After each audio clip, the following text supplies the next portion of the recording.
Brick का कौन सा साइज होता है, कौन बताएगा? ब्रिक का साइज कितना कितना होता है सेंटीमीटर की mm में?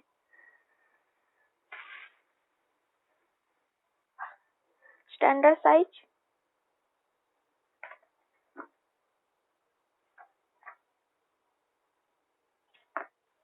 स्टैंडर्ड साइज और मॉड्यूलर, बोलो।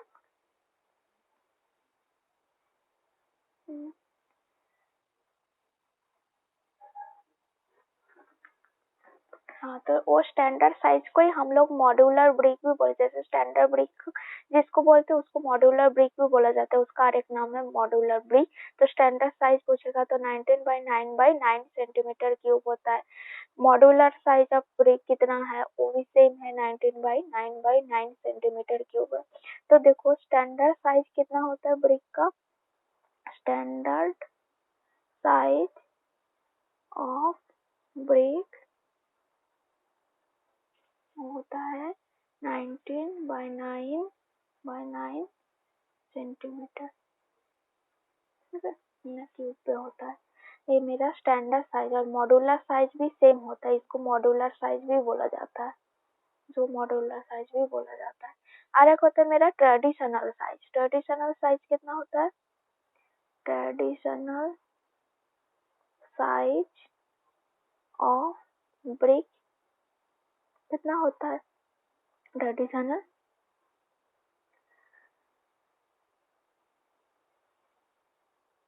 होता है मेरा 230 बाई 114 बाई 76 mm, ठीक है।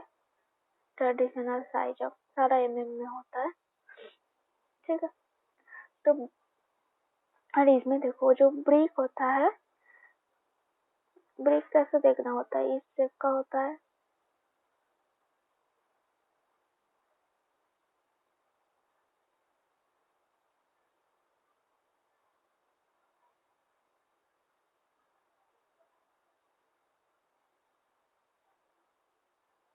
इस शेप का होता है, जिसका मेरा लेंथ कितना है, मेरा लेंथ, और भी कोई आ रहा है क्या, रुको ऐड कर लेते हैं उसके बाद।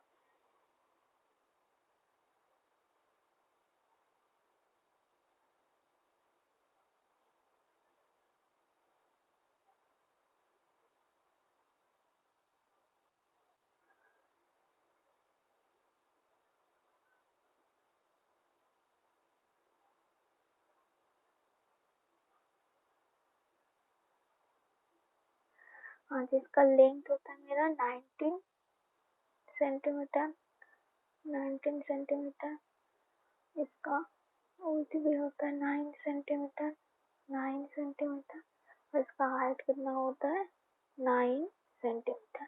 ये मेरा ब्रिक है, मॉड्यूलर ब्रिक है।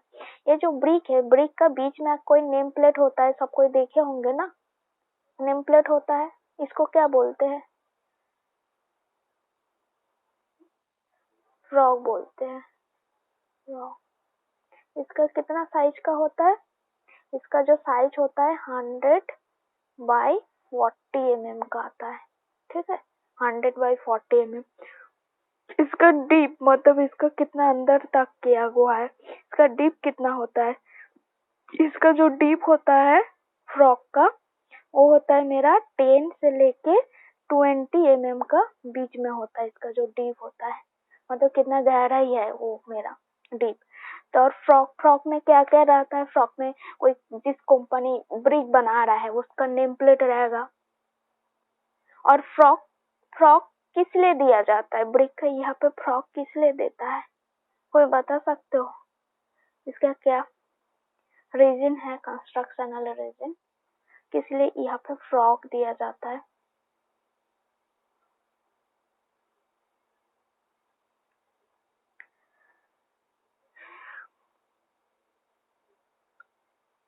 और फ्रॉक कौन सा में काम करता है?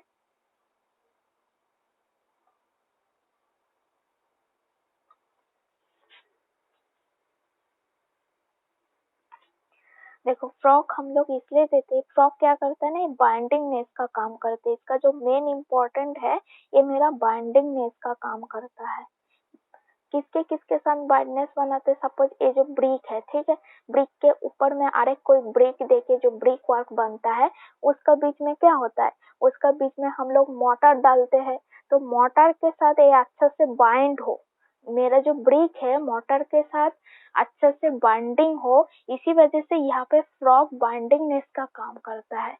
मतलब फ्रॉग जेतो थोड़ा सा उसका तो स्मूथनेस थोड़ा मतलब इसका लेवल पे नहीं होता है ना, थोड़ा सा अंदर घुसा रहता है उसका जो फ्रॉक का जो है जिसमें नेम प्लेट रहता है, तो इसके साथ जो हम लोग इसके ऊपर कोई ब्रिक डालेंगे तो इसमें कोई बीच में हम लोग मोटर डालते हैं, तो मोटर के साथ अच्छे से बाइंडिंग हो पाता है, तब ब्रिक फ्रॉक के लिए बाइंडिंगनेस का काम करता है। जो फ्रॉक है मेन इम्पोर्टेंट है।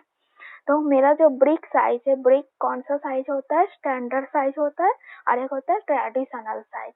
तो स्टैंडर्ड साइज कितना होता है, 19 बाई 9 बाई 9 सेंटीमीटर क्यूब में होता है, और ट्रेडिशनल साइज कितना होता है 230 बाई 140 बाई 76 का होता है ट्रेडिशनल साइज। ठीक है, ये सारा पे है, सारा मेरा ये मेरा सेंटीमीटर पे 9 centimetre by 9 centimetre by 9 centimetre है, इसका जो स्टैंडर्ड साइज है। और ट्रेडिशनल साइज होता है 230 बाई 114 बाई 76 मेरा ट्रेडिशनल साइज है। और ब्रिक का मिडिल पे हम लोग को नेम प्लेट रहता है जिसको हम लोग बोलते हैं फ्रॉक, तो फ्रॉक का कितना साइज होता है 100 बाई 40 साइज का आता है। कितना साइज 100 बाई 40 साइज होता है। और इसका कितना डीप होता है, डीप होता है मेरा 10 टू 20 इसका डीप होता है। ठीक है, उसके बाद देखो नेक्स्ट होता है हमारा कौन सा किसके लिए हम लोग कोई एक good quality of the brick, उसका किसका रीजन है जिसमें हम लोग उस ब्रिक को हम लोग उसका कैरेक्टर को हम लोग गुड क्ले ब्रिक बोलेंगे। तो characteristics of the good clay brick क्या क्या होता है, इतना समझ में आ गया सबको?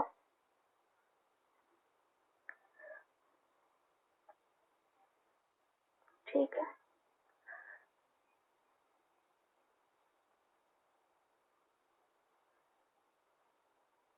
अच्छा और भी कोई वेटिंग पे है, वो लोग ऐड कर लेते हैं।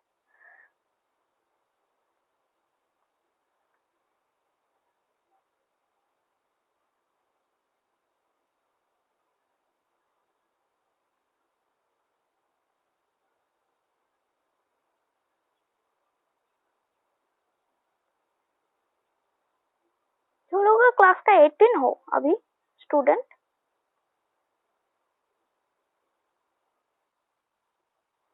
29, 28, अच्छा ठीक है।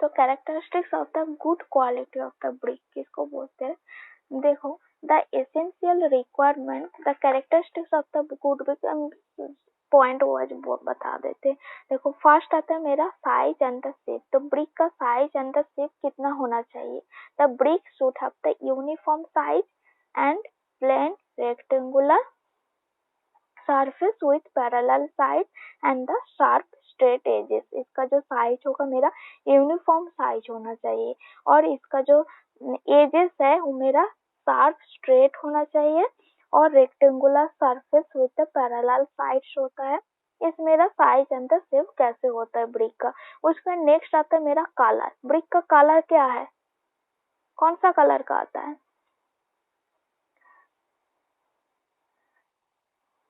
रेड, रेड होता है, चेरी कलर टाइप आता है। तो brick should have the uniform the deep red और the cherry colour as the indicative of the uniformity in chemical composition and thoroughness in the burning of the bricks। ठीक है, सबका मतलब सारा surface का कलर मेरा सेम होता है, यूनिफॉर्मिटी होता है जो उसका जो सारा सरफेस है। तो bricks should have the uniform deep red or the cherry color as indicative of the uniformity in chemical composition and thoroughness in the burning of the bricks। ये मेरा कलर है। उसके बाद नेक्स्ट आता है मेरा टेक्सचर एंड द कॉम्पैक्टनेस। तो उसका टेक्सचर कैसे होता है, इसका कौन सा कैसे कॉम्पैक्टनेस कैसे होता है। The surface should not be the too smooth and to cause the slipping of the mortar. मतलब इसका जो सरफेस होता है ये टोटली स्मूथ नहीं होता है, क्योंकि ज्यादा स्मूथ हो गया तो मोटर का स्लिपिंग होने का चांस आ जाता है। इसी वजह से इसका जो the surface should not be the too smooth and to cause the slipping of the mortar. Mortar का स्लिपिंग आ सकता है, इसी वजह से उसका सरफेस टू स्मूथ नहीं होता है। The brick should have the pre compact and uniform texture. इसका यूनिफॉर्म टेक्सचर आता है। The two pre compact and the uniform texture. The fracture surface should not allow the fissures and the hole grids or the lumps of lime। Lumps of lime पता है ना क्या होता है? Lumps of lime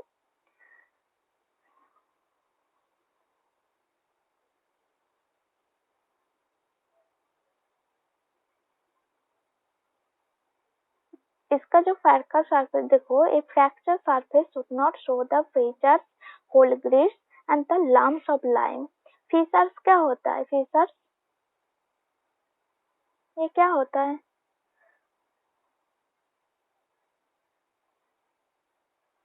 कोई बोलो।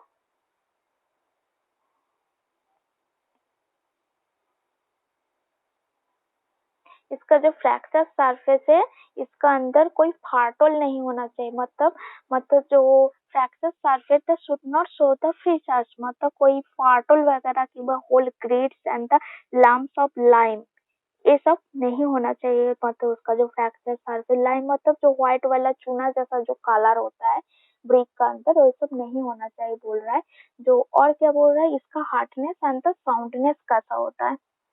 The brick should have the so hard and that when the scratching by the fingernail the no impression is the made। मतलब जब हम लोग ब्रिक में कोई फिंगर नेल से हम लोग टच करेंगे उसमें कोई इम्प्रेशन नहीं आना चाहिए। उसको when the two bricks are the struck together, मतलब एक ब्रिक है और एक ब्रिक है, जब एक दूसरे के साथ टच करेंगे तो इसमें एक मेटालिक साउंड आना चाहिए, एक मेटालिक साउंड आना चाहिए। ठीक है, जब मेरा बहुत बैड क्वालिटी ब्रिक हो तो उसमें डाल साउंड आता है, मेटालिक जैसा साउंड नहीं आता है। तो जो कि कैसा होता है इसका हार्डनेस, मेरा जो ब्रिक है बहुत हार्ड होना चाहिए and the so hard and that when the scratch by the fingernail the no impression is the made. When the two bricks are the struck together a metallic sound should be produced. ठीक है, इतना तक समझ में आ गया।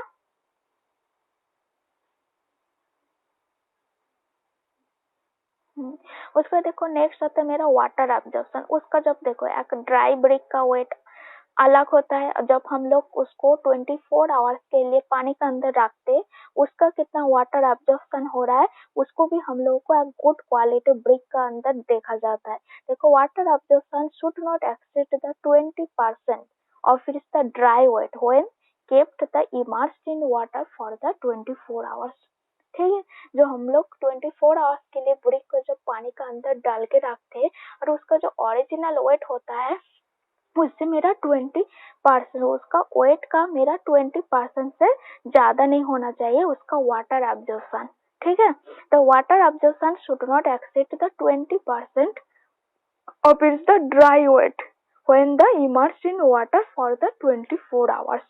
उसके बाद next आता है मेरा क्रशिंग स्ट्रेंथ। तो क्रशिंग स्ट्रेंथ एक गुड क्वालिटी ब्रिक का कितना आना चाहिए। The crushing set the should not the less then the 10 newton per mm square. जो कोई good quality of the brick का जो क्रशिंग स्ट्रेंथ मेरा 10 न्यूटन पर mm स्क्वायर से कम होना नहीं चाहिए। जो क्रशिंग स्ट्रेंथ का जो वैल्यू है for the good quality of the brick the less then should not be less than 10 newton per mm square.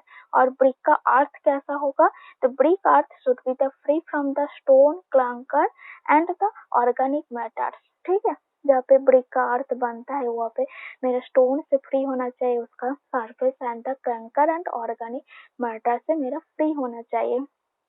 देखो क्या क्या है, फर्स्ट मेरा साइज एंड द शेप, जो साइज होता है मेरा यूनिफॉर्म साइज का होना चाहिए। जो ब्रिक है the rectangular surface with the parallel sides and the sharp and the straight edges होता है। फिर सेकंड आता है मेरा कलर, कलर कैसा होगा, कलर मेरा यूनिफॉर्म डीप रेड और द चेरी कलर का होता है, और इसमें जो केमिकल कंपोजिशन है यूनिफॉर्मिटी मेंटेन करता है। और नेक्स्ट आता है मेरा टेक्सचर एंड द कॉम्पैक्टनेस, इसका टेक्सचर कैसा होता है एंड द कॉम्पैक्टनेस कैसा होता है। इसमें यूनिफॉर्म टेक्सचर रहेगा और इसमें प्री कॉम्पैक्टेड ब्रिक होगा, और इस the fracture surface the should not show the fissures and the holes and the grit और the lumps of lime। ठीक है, नेक्स्ट आता है मेरा हार्डनेस एंड द साउंडनेस। तो मेरा जो ब्रिक है, brick should be the so hard होता है and when the scratching by the fingernail the no impression is made. When the, और इसका साउंडनेस कैसा होगा, मेटालिक साउंड होता है। जब टू ब्रिक्स को हम लोग एक दूसरे में टच करते हैं तो मेटालिक साउंड आता है। When the two bricks are the struck together, a metallic sound should be produced। उसके बाद नेक्स्ट आता है मेरा वाटर एब्जॉर्प्शन।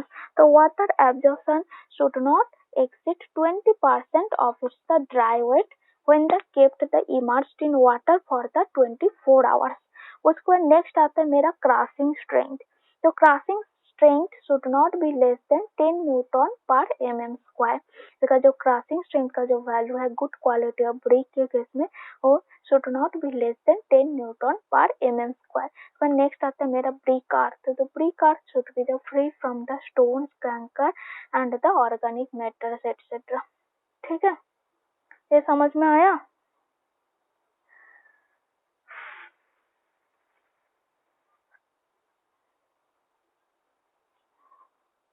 नेक्स्ट आता है मेरा क्लासिफिकेशन ऑफ द ब्रिक्स।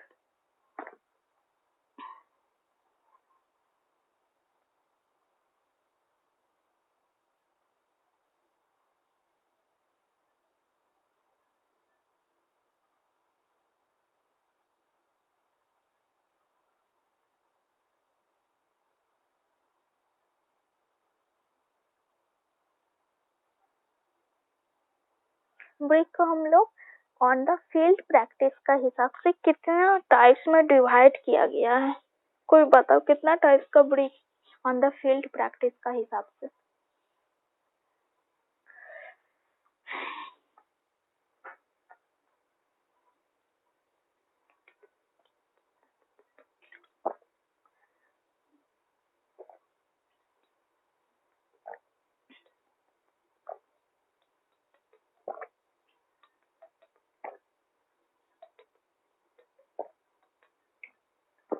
कितना टाइप्स ऑफ ब्रिक्स होता है? क्या क्या नाम बताओ।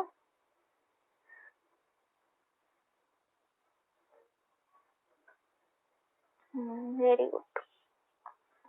देखो फर्स्ट क्लास ब्रिक और उसका क्या वाटर एब्जॉर्प्शन होता है और उसका क्रशिंग स्ट्रेंथ वैल्यू कैसा होता है, उसका टेक्सचर कैसा होता है, मतलब इसका जो कैरेक्टर है ज्यादा परसेंटेज से हमारा गुड क्वालिटी ब्रिक का जो कैरेक्टर है मेरा फर्स्ट क्लास ब्रिक का उसका कैरेक्टर है। बस क्या चेंजेस है, मेरा वाटर एब्जॉर्प्शन का वैल्यू एंड उसका क्रशिंग स्ट्रेंथ कितना होता है, बस यही चेंजेस है फर्स्ट क्लास का।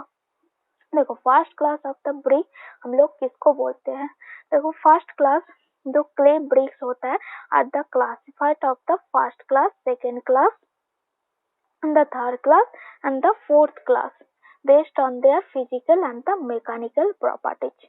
ठीक है, तो देखो फर्स्ट क्लास ब्रिक क्या होता है, this are the thoroughly the burned and are the deep red cherry और द कॉपर कलर का होता है।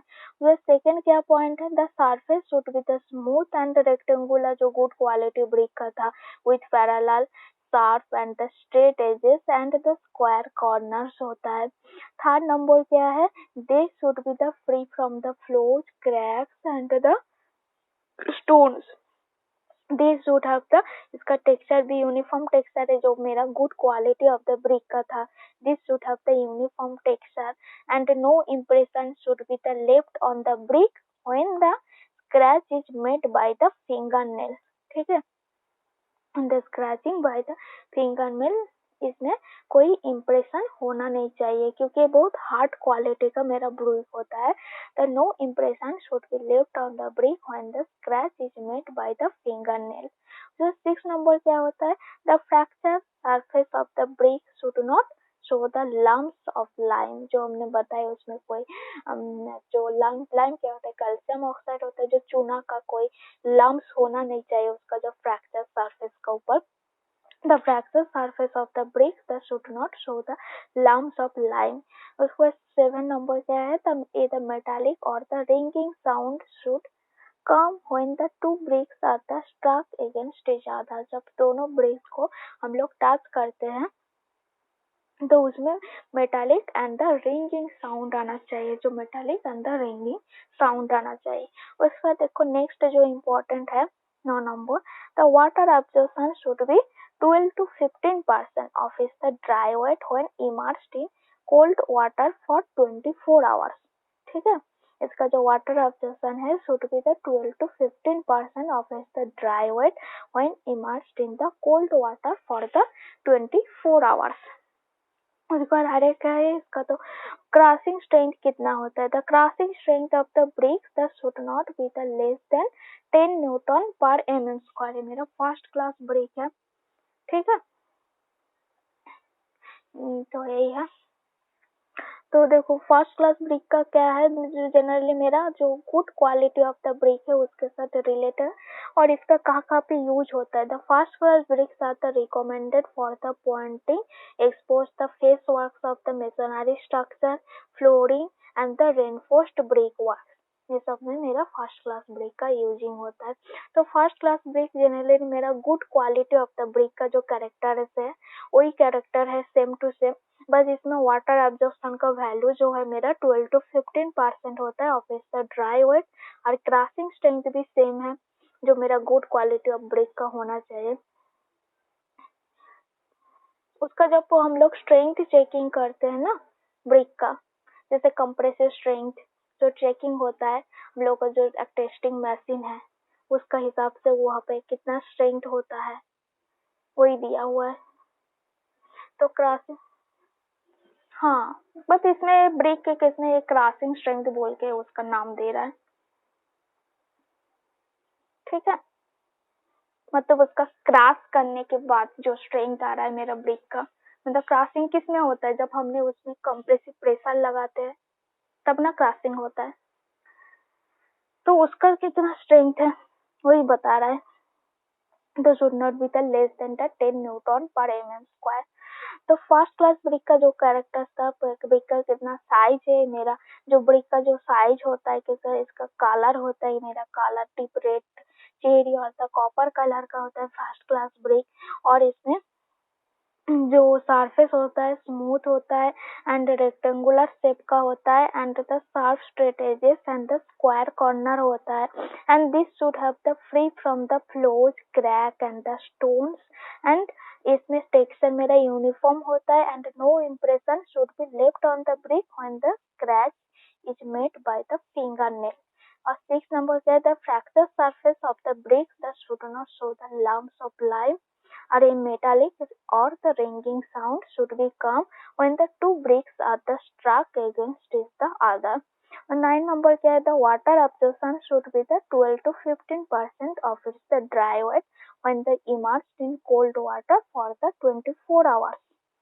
The crushing strength of the brick should not be the less than 10 newton per mm square. इसका कहाँ पे use करते हैं, first class bricks are the recommended for the pointing and the expose the face work in the masonry structure, flooring and the reinforced brick work.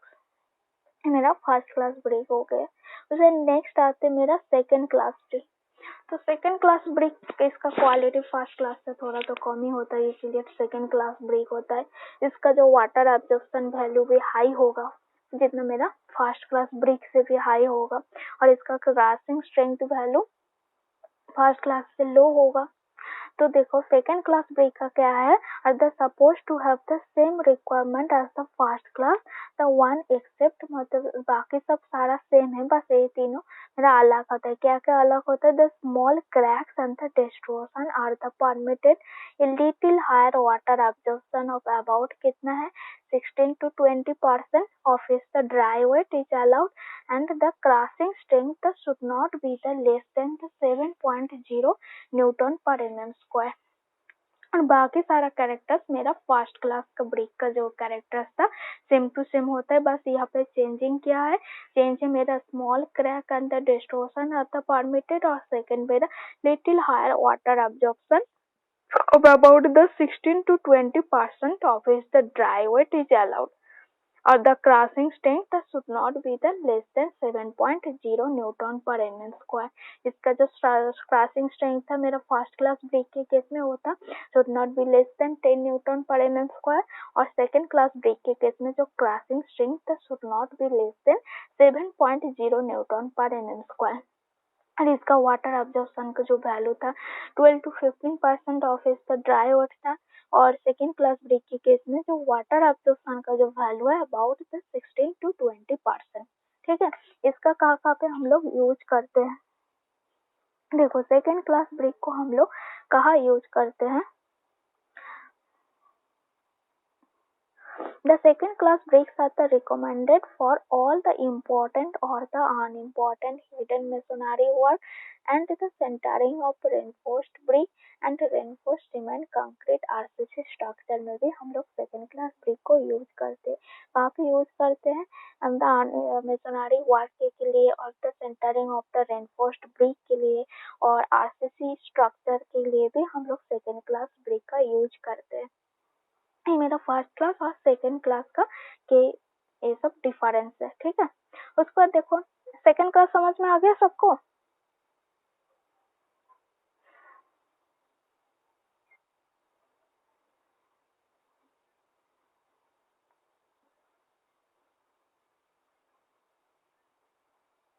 तो next आते हैं मेरा third class break. तो थर्ड क्लास ब्रेक का क्या होता है, देखो थर्ड क्लास ब्रेक क्या होता है, ये अंडरब्रंट होता है and they are the soft and the light color produce a the dull sound when the struck against the other. The water absorption is about the 25% of its the dry weight, और इसका जो crushing strength होता है should not be the less than the 3.5 Newton per mm square है। ठीक है, तुम लोग याद रखो, ये पर नहीं लिखा हुआ है तो छूट गया। तो देखो तो थर्ड क्लास ब्रेक का होता है, इसका जो वाटर एब्जॉर्प्शन का वैल्यू होता है मेरा 25% ऑफ इसका ड्राई वेट होता है, और इसका बहुत ज्यादा सॉफ्ट होता है and the light colour producing the डाल साउंड। जब दोनों ब्रेक को हम लोग टच करते हैं उसमें एक डाल साउंडिंग आता है, जैसे फर्स्ट क्लास और सेकंड क्लास ब्रेक में मेरा मेटालिक साउंड आ रहा था एंड द रिंगिंग साउंड आ रहा था, और थर्ड क्लास ब्रेक में वो डाल साउंड आता है। और इसका कहाँ यूजिंग है, ये यूज होता है मेरा बिल्डिंग टेम्पोररी स्ट्रक्चर कोई जगह में बनाना हो तो वहाँ पे हम लोग थर्ड क्लास ब्रेक का यूज करते हैं। ठीक है, तो नेक्स्ट आते हैं मेरा फोर्थ क्लास ब्रेक।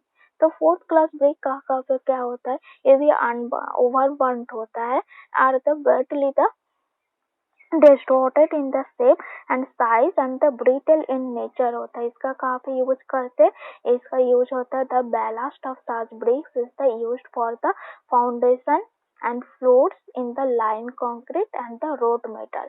कहाँ पे होता है, the ballast of such the bricks is the used for the foundation and the floors in the lime concrete and road metal।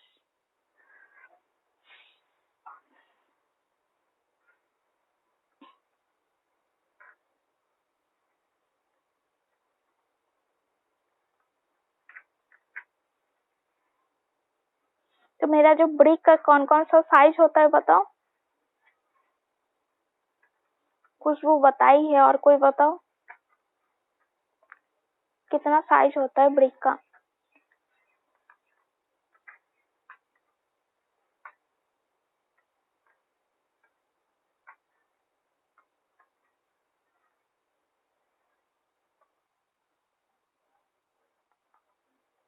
ठीक है, ओके, कौन सा साइज होता है उसको हम लोग कौन सा साइज बोलेंगे। स्टैंडर्ड साइज है ट्रेडिशनल साइज।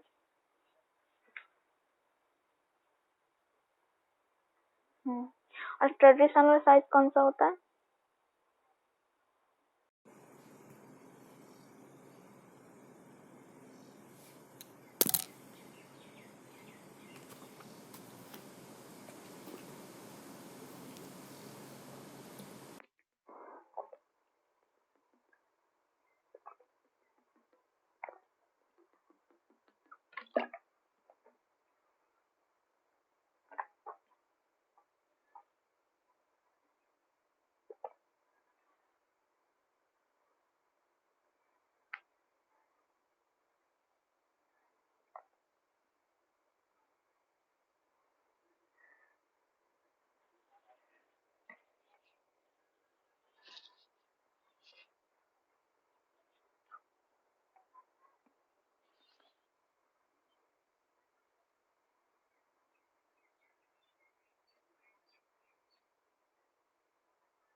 हम बोलो ब्रिक का कौन कौन सा साइज होता है? ट्रेडिशनल साइज का कितना है? किसको हम लोग स्टैंडर्ड साइज बोलते हैं और किसको ट्रेडिशनल साइज बोला जाता है?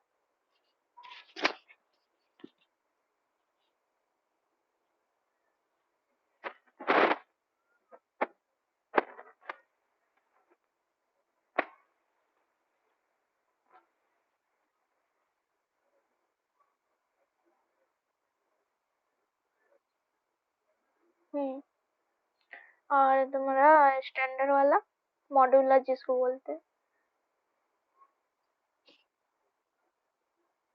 हाँ ठीक है। वो वाला मेरा सेंटीमीटर में है, ट्रेडिशनल साइज मेरा में है, इसको सेंटीमीटर भी कर सकते हो। और साइज ऑफ फॉक कितना है? फॉक का कितना साइज है? ये मेरा फ्रॉक साइज है। फ्रॉक में जो मेरा ब्रिक का जो नेम प्लेट होता है। और कितना टाइप्स ऑफ ब्रिक होता है? कौन कौन सा?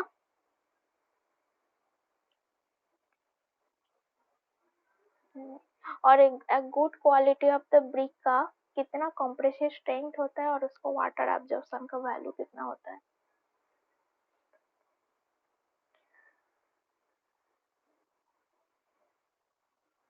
Good quality of the brick, हम फर्स्ट क्लास का नहीं पूछ रहा है, good quality of the brick के केस में जो मेरा जो कितना होना चाहिए मेरा क्रशिंग स्ट्रेंथ और वाटर एब्जॉर्प्शन कितना होता है?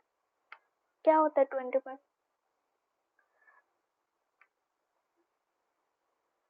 20% से ज्यादा नहीं होना चाहिए, ऊपर नहीं उठना चाहिए, 20% का अंदर ही होना चाहिए। वाटर एब्जॉर्प्शन का जो वैल्यू है शुड नॉट एक्सीड 20%। और क्रशिंग स्ट्रेंथ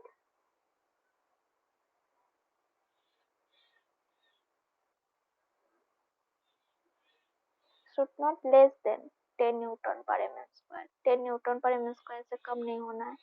और फर्स्ट क्लास ब्रिक के केस में कितना है मेरा वाटर एब्जॉर्प्शन वैल्यू और कितना है मेरा क्रशिंग स्ट्रेंथ?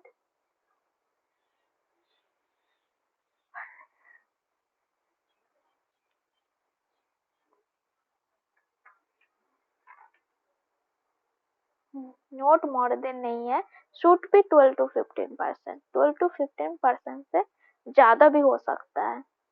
जो उसका मतलब इसका जो वाटर एब्जॉर्प्शन वैल्यू है मेरा 12 to 15% का बीच में बिलोंग्स करना है, ठीक है। और इसका जो क्रशिंग स्ट्रेंथ का कितना है? 10 newton per M square, should not be less than 10 newton per M square, 10 newton per M square से कम नहीं होना चाहिए इसका जो क्रशिंग स्ट्रेंथ वैल्यू। उसका सेकेंड क्लास ब्रिक के केस में कितना है इसका water absorption?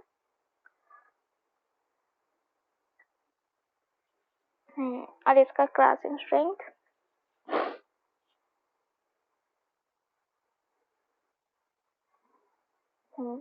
should not be less than 7.0 newton per M square. और इसका थर्ड क्लास ब्रिक का कितना वाटर एब्जॉर्प्शन वैल्यू?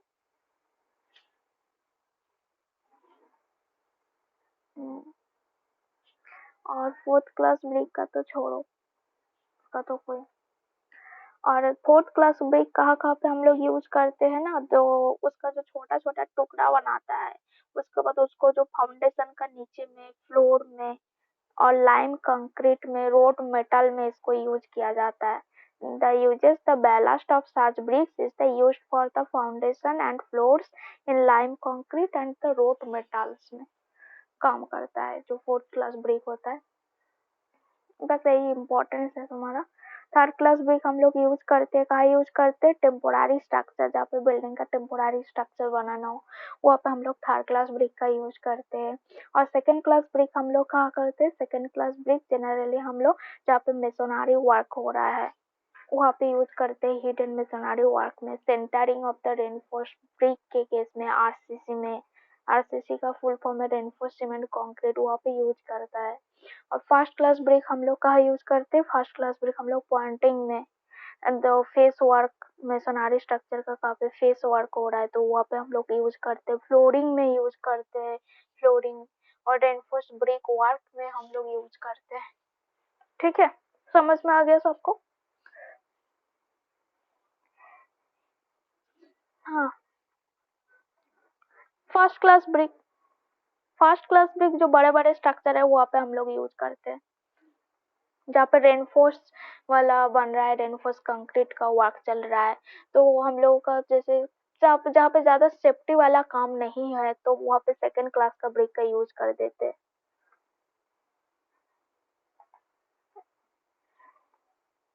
और जहाँ पे सेफ्टी लेके चलना है वहाँ पे फर्स्ट क्लास ब्रिक का यूज करते हैं।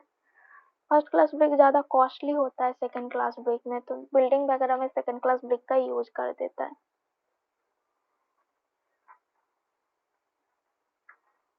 उस हाँ, तो क्या क्या कंपोजिशन होता है ब्रिक का? ब्रिक का कौन कौन सा कंपोजिशन होता है? जैसे सीमेंट का कंपोजिशन पढ़े हो ना, ब्रिक का भी होता है।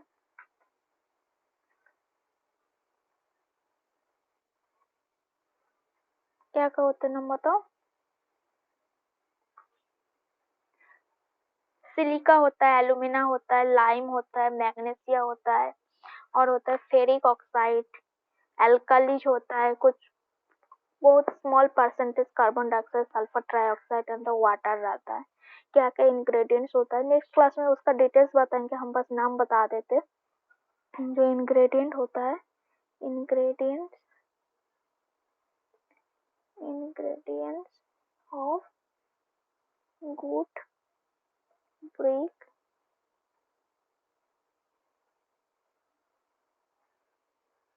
करें।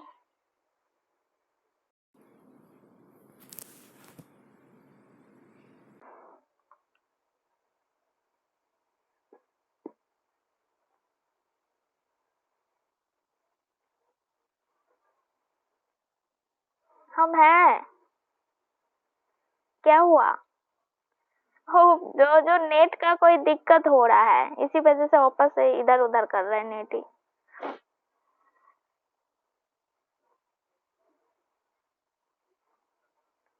हम रिमूव हो गए थे, अभी अभी नेट की दिक्कत था इसीलिए। ठीक है, तो देखो इंग्रेडिएंट्स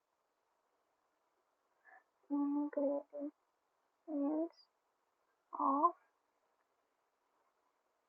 गुड ब्रेक अर्थ। तो क्या क्या इंग्रेडिएंट होता है? फर्स्ट होता है मेरा सिलिका। सिलिका का क्या है केमिकल नेम? क्या नाम है सिलिका?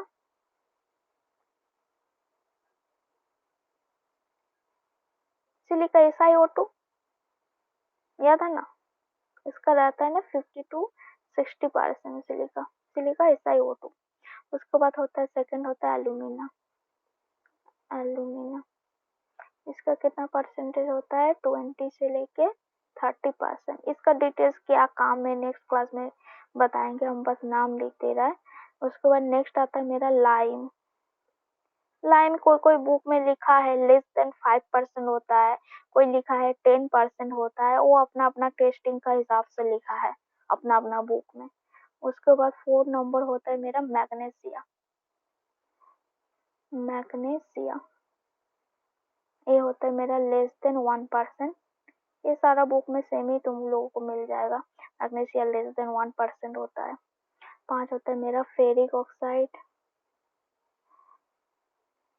फेरिक ऑक्साइड ये होता है लेस देन 7%। 6 होता है मेरा अल्कालीज होता है। अल्कालीज ये लेस देन 10%। और कुछ परसेंटेज रह जाता है carbon dioxide, CO2, sulphur trioxide, SO3 और वाटर होता है। ये बहुत स्मॉल परसेंटेज रहता है। इसका कितना परसेंटेज है? स्मॉल परसेंटेज का आता है। ठीक है, ये सब मेरा सीमेंट का इंग्रेडिएंट्स होता है। इसका क्या यूजेस है, इसको हम लोग किस लिए मिलाते हैं, और इसका क्या क्या फंक्शन है, ये सब इंग्रेडिएंट्स का तो नेक्स्ट क्लास में बताएंगे। ठीक है, काली तो है। ठीक है, ठीक है, तब आज इतना भी रखते हैं, इसको कंप्लीट करते हैं। अटेंडेंस ले लेती हूँ। आज का क्लास में सबको समझ में आ गया?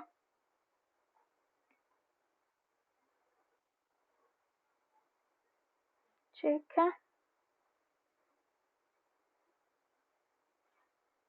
पता है अभी ओमाइक्रॉन आ रहा है, ओमिक्रॉन। ठीक से रहो तुम लोग, मास्क वगैरह फिर से पहनना। आ जाएगा, आने में कितना टाइम लगेगा? इधर से मुंबई में तो अफ्रीका से भी कुछ कुछ आ गया है। अफ्रीका से कुछ कुछ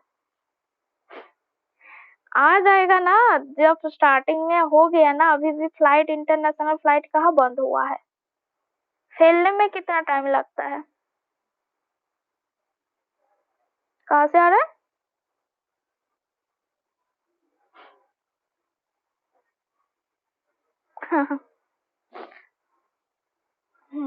वो तो कोई कर्नाटक का कोई स्कूल में भी 13 स्टूडेंट का कोरोना हो गया है। मतलब छोटे बच्चे लोगों को भी कोरोना हो जा रहा है, स्कूल खोल दिए ना इसलिए। अभी तो ओमिक्रॉन जो आ रहा है, ओमिक्रॉन। हाँ, तुम लोगों का नहीं खोला, तुम लोग अभी बच्चे हो ना, इसीलिए नहीं खोला।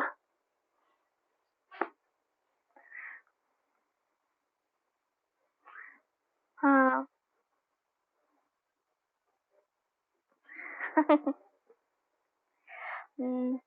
ठीक है, तुम लोग सेफ रहो रूम पे।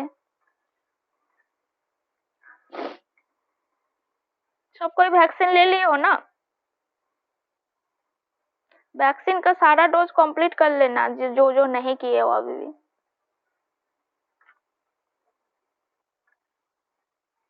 बस जिसका जिसका नहीं है, तो हम सुन रहा है जैसे। क्या बोल रहे हो?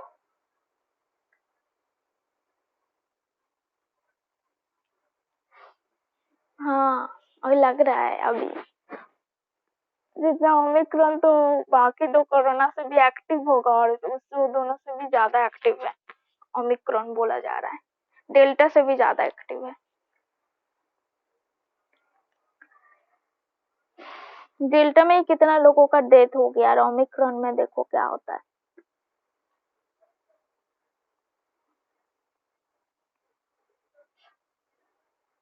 एक्टिव हो जा रहा है अब। जहाँ मैसेज स्प्रेड कर रहा है, जो धीरे धीरे धीरे धीरे अपना एक्टिव हो रहा है। अफ्रीका में ही तो स्टार्टिंग हुआ है उसका।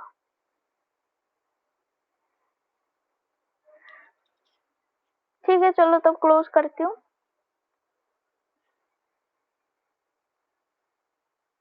ठीक है, वेलकम।